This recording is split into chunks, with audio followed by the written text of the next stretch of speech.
नमस्कार, मैं Sunita Arya, KM public school में हिंदी अध्यापिका आज राष्ट्रमंडल दिवस पर अपने विचार प्रस्तुत करती हूँ। राष्ट्रमंडल दिवस राष्ट्रमंडल राष्ट्रों का एक वार्षिक उत्सव है, जिसे भारत समेत कई देशों में मनाया जाता है। यह उन देशों के साथ मिलकर मनाया जाता है जो राष्ट्रमंडल देशों की सूची में शामिल हैं।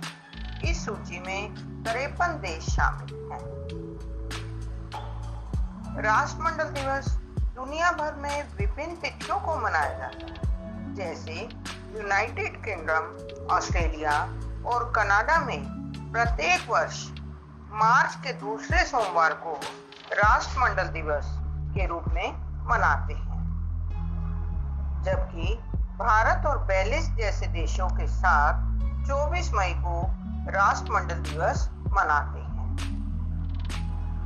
सन 1901 में महारानी विक्टोरिया ने इस तरह के संगठन के बारे में सोचा था।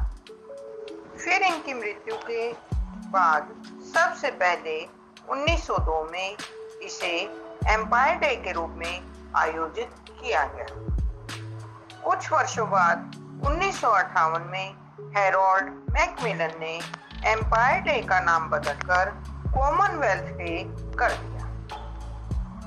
संसार के बहुत से देशों पर ब्रिटिश साम्राज्य का राज हुआ करता था। धीरे धीरे सभी देशों को आजादी मिली।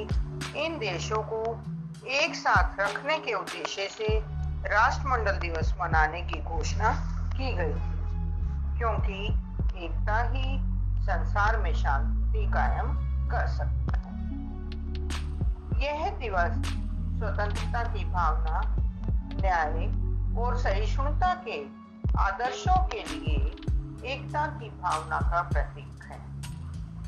राष्ट्रमंडल दिवस मनाने का उद्देश्य अपने पूर्वजों को याद करना भी है, जिन्होंने स्वतंत्रता प्राप्ति में अपना योगदान दिया था।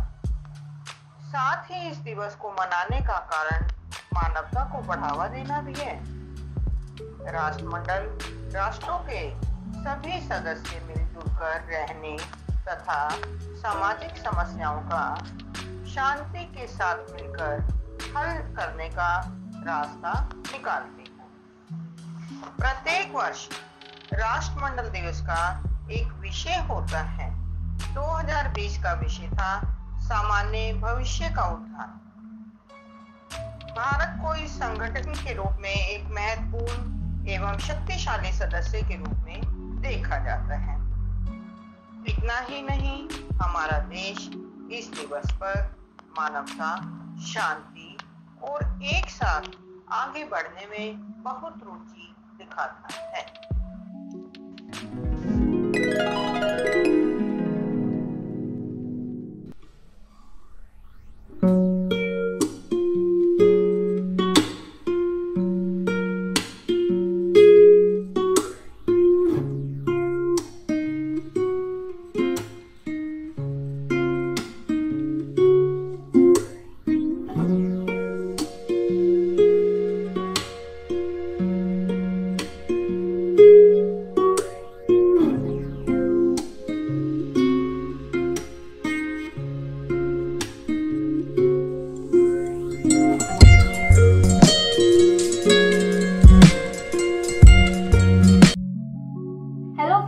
मैं गरिमा 9C से आज राष्ट्रमंडल दिवस के अवसर पर आपसे कुछ कहना चाहती हूँ। राष्ट्रमंडल दिवस भारत समेत कई देशों में मनाया जाता है। यह प्रतिवर्ष 24 मई को मनाया जाता है। ब्रिटिश साम्राज्य की गुलामी से आज़ाद हुए उन सभी देशों को एक साथ एक सूत्र में बांधे रखने का काम करता है यह राष्ट्रमंडल संगठन। इस वक्त इस संगठन में अधिकतर वही देश शामिल हैं जो ब्रिटिश साम्राज्य की गुलामी से आज़ाद हो आज एक स्वतंत्र राष्ट्र हैं, जैसे कि भारत 1947 में ब्रिटिश साम्राज्य की गुलामी से आज़ाद हुआ था और आज इस संगठन का सदस्य भी है। कई एशियाई, यूरोपीय और अफ्रीकी देश भी इस संगठन के सदस्य हैं। राष्ट्रमंडल संगठन का विचार सबसे पहले रानी विक्टोरिया ने 1901 में अपने जन्मदिन पर रखा था, पर दुर्भाग्य से इसी वर्ष उनकी मृत्यु हो गई। सर्वप्रथम 1902 में एम्पायर डे, जिसे साम्राज्य दिवस भी कहा गया, लेकिन 1958 में हैरोल्ड मैकमिलन ने एम्पायर डे का नाम बदलकर कॉमनवेल्थ डे राष्ट्रमंडल दिवस रख दिया। इस संगठन का गठन 1931 में हुआ और 1949 में ब्रिटिश साम्राज्य से अलग सभी देशों को राष्ट्रमंडल राष्ट्र के नाम से जाना जाने लगा। 1973 में रॉयल कॉमन सोसाइटी ने कॉमनवेल्थ दिवस को हर साल 24 मई को मनाने का प्रस्ताव रखा, जिसे कॉमनवेल्थ सोसाइटी ने मना लिया। कॉमनवेल्थ सोसाइटी का मुख्यालय लंदन में है और इनकी प्रमुख ब्रिटेन की महारानी होती है। वैसे तो इस दिन कोई अवकाश नहीं होता, फिर भी विभिन्न देशों के लोग एकत्र होकर दुनिया की छोटी बड़ी समस्याओं से निपटने तथा विश्व में अमन शांति बनाए रखने का संकल्प लेते हैं। धन्यवाद। आप सभी को मेरा सादर नमस्कार। मैं कुणाल तोमर, केएम स्कूल की कक्षा 11वीं का छात्र हूँ। मैं आप सभी को कॉमनवेल्थ गेम से जुड़ी जानकारी बताना चाहता हूँ। राष्ट्रमंडल देशों का निर्माण ब्रिटेन ने किया था। इसमें वे सभी 53 देश शामिल हैं जो कभी ब्रिटिश औपनिवेशिक व्यवस्था के भाग थे। पहले राष्ट्रमंडल खेल 1930 में कनाडा में खेले गए थे। तब से इसका आयोजन 4 साल बाद होता आ रहा है। हालांकि 1942 और 1946 में इसका आयोजन नहीं हुआ था। इसका कारण था उस समय चल रहे द्वितीय विश्व युद्ध। कॉमनवेल्थ गेम्स को शुरू करने का श्रेय ब्रिटिश हुकूमत को जाता है। अंग्रेज अधिकारी रिक्वेड एशले कूपर ने इसका आइडिया ब्रिटिश हुकूमत को दिया था। 1928 में कनेडियाई मूल के एथलीट बॉबी रॉबिन्सन ने पहली बार राष्ट्रमंडल खेलों की जिम्मेदारी ली थी। तब 1930 में पहली बार इनका आयोजन किया गया था। 1930 में आयोजित हुए पहले राष्ट्रमंडल खेलों में 11 देशों ने भाग लिया था। पहली बार महिलाओं ने सिर्फ तैराकी के मुकाबले में हिस्सा लिया था। दूसरे राष्ट्रमंडल खेलों में 1934 में ही कनाडा की जगह इंग्लैंड में घोषित किए गए थे। इस बार पिछली बार से ज़्यादा यानी 16 देशों ने भाग लिया था। यह पहला मौका था जब भारत ने भी राष्ट्रमंडल खेलों में भाग लिया था। 1948 में राष्ट्रमंडल खेलों का तीसरी बार आयोजन किया गया था। इस बार आयोजन स्थल था सिडनी शहर। 1950 में इसका आयोजन न्यूजीलैंड के सबसे बड़े शहर ऑकलैंड में किया गया था। चौथे राष्ट्रमंडल खेलों में भारत ने हिस्सा नहीं लिया था। राष्ट्रमंडल का छठा संस्करण 1958 में दक्षिण अफ्रीका के वेल्स में हुआ था। इस बार सबसे अधिक 35 देशों के 1122 एथलीट्स ने हिस्सा लिया था। इस बार के राष्ट्रमंडल में भारत को पहला गोल्ड मेडल मिला था। मिल्खा सिंह ने 440 गज की दौड़ में रिकॉर्ड बनाया था। 1962 में भारत और चीन के बीच युद्ध चल रहा था। तब राष्ट्रमंडल खेलों के 7वें संस्करण का आयोजन ऑस्ट्रेलिया के पर्थ शहर में हुआ था। इस बार भारत चीन की युद्ध की वजह से भाग नहीं ले पाया था। अब की बार 2022 में कॉमनवेल्थ गेम्स की मेजबानी बर्मिंघम करेगा। धन्यवाद। देखो देखो इन खिलाड़ियों का जोश, इनका जोश तो दूसरों में भी जोश पैदा कर देता है। Good morning teachers and my dear friend, I am Sonia from class 9C. I deliver few lines on Commonwealth Day. Commonwealth is a traditionally used term for the political community founded for the common good. Historically, it has sometimes synonym with republic, commonwealth meaning public welfare and advantage.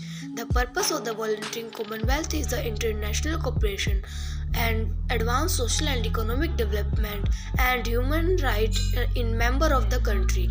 Commonwealth Day are replacing formal the Empire Day is the annual celebration of the Commonwealth nation. After death of Queen Victoria, 22 January 1901, her birthday 24 May 1819 to 24 May 1902 celebrate as Empire Day. It was installed in the United Kingdom in 1905 by Lord Meath. Extended thought out on the country is the Commonwealth nation. In 1958, the Harold Macmillan announced in the Parliament to renaming of Empire Day to Commonwealth Day. Thank you and have a nice day. आज मैं आप सबके समक्ष राष्ट्रमंडल दिवस पर अपने विचार व्यक्त करना चाहती हूँ। राष्ट्रमंडल दिवस उन प्रभुसत्ता संपन्न देशों के मध्य मनाया जाता है जो कभी न कभी ब्रिटिश सरकार और कानून के अधीन रहे थे। राष्ट्रमंडल का मुख्यालय लंदन, यूनाइटेड किंगडम में है तथा कार्यकारी भाषा अंग्रेजी है। राष्ट्रमंडल में 54 सदस्य होते हैं, जिनमें से भारत एक शक्तिशाली सदस्य है। 54 सदस्यों की इस मंडली में एशिया, अफ्रीका और यूरोप महाद्वीपों के देशों ने सदस्यता ली है। राष्ट्रमंडल दिवस उन देशों के मध्य मनाया जाता है जो राष्ट्रमंडल देशों की सूची में शामिल होने के लिए निर्धारित सभी शर्तों को मानकर समझौते पत्र पर हस्ताक्षर करते हैं। इस दिन को मनाने के पीछे का कारण इंसानियत और मानवता को बढ़ावा देना है। हर साल राष्ट्रमंडल दिवस किसी न किसी विषय पर मनाया जाता है और इस साल का विषय है हमारा साझा भविष्य अथवा ब्रटलैंड रिपोर्ट। ब्रटलैंड रिपोर्ट सन 1987 में संयुक्त राष्ट्र के द्वारा ब्रटलैंड आयोग द्वारा जारी की गई एक रिपोर्ट है। संयुक्त राष्ट्र ने सन 1983 में एक रिपोर्ट जारी की थी, जिसकी अध्यक्षता पूर्व नॉर्वेजियन प्रधानमंत्री गो हरलन बैटमैन अध्यक्ष थी। उन्हीं के नाम पर इस आयोग का नाम ब्रटलैंड आयोग और रिपोर्ट का नाम ब्रटलैंड रिपोर्ट रखा गया। इस रिपोर्ट ने पूरे विश्व का ध्यान पर्यावरण की समस्याओं और मानव जीवन पर मंडरा रहे संकट की ओर केंद्रित की। धन्यवाद। राष्ट्रमंडल दिवस हर वर्ष 24 मई को मनाया जाता है। यह उन देशों द्वारा मनाया जाता है जहां कभी ब्रिटिश साम्राज्य का शासन हुआ करता था। भारत भी इनमें से एक है, इसलिए यहाँ भी राष्ट्रमंडल दिवस मनाया जाता है। राष्ट्रमंडल दिवस रानी विक्टोरिया की जन्मतिथि पर मनाया जाता है, जिनका जन्म 24 मई 1819 को हुआ। राष्ट्रमंडल को मनाने के पीछे का उद्देश्य एकता को स्थापित करना और मानवता को बढ़ावा देना है। राष्ट्रमंडल को पहले एम्पायर डे के रूप में नामित किया गया, जिसे 1958 में ब्रिटेन के प्रधानमंत्री हैरोल्ड मैकमिलन ने संसद में घोषणा कर बताया कि साम्राज्य दिवस अब राष्ट्रमंडल दिवस के रूप में जाना जाएगा। राष्ट्रमंडल से कई देश जुड़े हुए हैं। बाकी देशों की तुलना में भारत इस दिवस में काफ़ी दिलचस्पी रखता है। भारत को राष्ट्रमंडल देशों का महत्वपूर्ण सदस्य माना जाता है। सर्वप्रथम राष्ट्रमंडल दिवस 1902 में मनाया गया। Good morning teachers and my dear friend, I am Sachi from class 8th. I am here to tell you about Commonwealth Day theme. The Commonwealth Day theme for 2021 is Delivering a Common Future, Innovating, Connecting, Transforming, Celebrating the Commonwealth countries' united efforts to achieve their common goals, including protecting the natural resources, boosting trade and delivering a peaceful, prosperous and sustainable future for all. Thank you. मैं साक्षी कक्षा 9वीं से आज आपके सामने एक कविता प्रस्तुत करने जा रही हूँ। सिंधु, साक्षी और दीपा ने गौरव देश का बढ़ाया है। अपने उच्च कर्मों से भारत देश को सम्मान दिलाया है। भारत देश को सम्मान दिलाया है। हम बेटियां कम नहीं है बेटों से, हम बेटियां कम नहीं है बेटों से, ये सबको एहसास दिलाया है, ये सबको एहसास दिलाया है। अपने माता पिता परिवार के संग भारत देश के सिर को गर्व से ऊंचा उठाया है। अपने माता पिता परिवार के संग भारत देश के सिर को गर्व से ऊंचा उठाया है। हम बेटियां रखती हैं हौसला, बेटियां भी रखती हैं हौसला, बेटियां भी छूने का बुलंदियां आसमान की, छूने का बुलंदियां आसमान की। उनको गर पंख फैलाकर उड़ने दो, पहचान उन्हें भी बनाने दो, पहचान उन्हें भी बनाने दो। ऐसा करिश्मा इन बेटियों ने कर दिखाया है। ओलंपिक जैसे खेलों में नया इतिहास रचाया है। ओलंपिक जैसे खेलों में नया इतिहास रचाया है। धन्यवाद।